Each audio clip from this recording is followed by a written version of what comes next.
This is our first episode of Swimming for Professionals.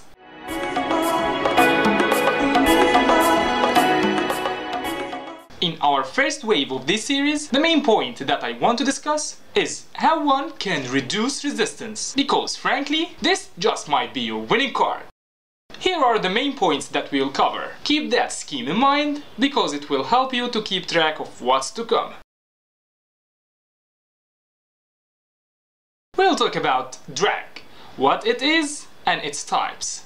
Drag is defined as the resistance of water to a swimmer's movement through it. That resistance is caused by a difference in pressure between the water in front of and behind the swimmer. Objects tend to be pushed from areas of high pressure to areas of low pressure. So, drag is the force that opposes the movement of the swimmer.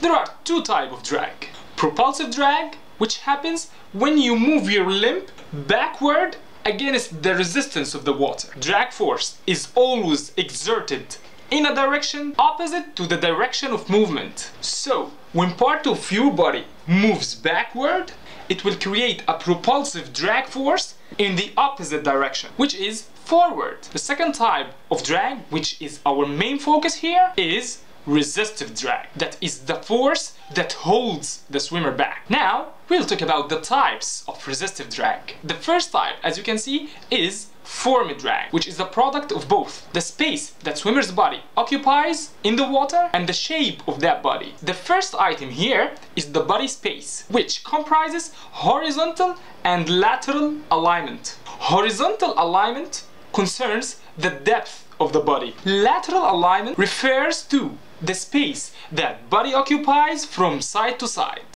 One method for reducing formed drag is to better your horizontal alignment by remaining as horizontal as possible to the water's surface. Swimmer B is making the old common mistake of trying to carry his head high with his back arched, and thus has to kick hard and deep to maintain the weight of these body parts above the water. Consequently, his body is inclined downward from head to toes, so that he disturbs many more streams of water than swimmer A. Regarding the second component of body space, that is lateral alignment. Excessive lateral motion will also increase formed drag.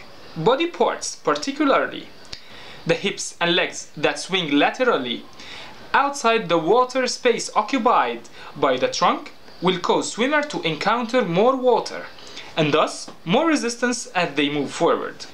Poor lateral alignment will only be a problem in the front and back roll stroke, in which the alternating movements of the arms and legs have the potential to move the body through the water in a wiggling or snaking motion.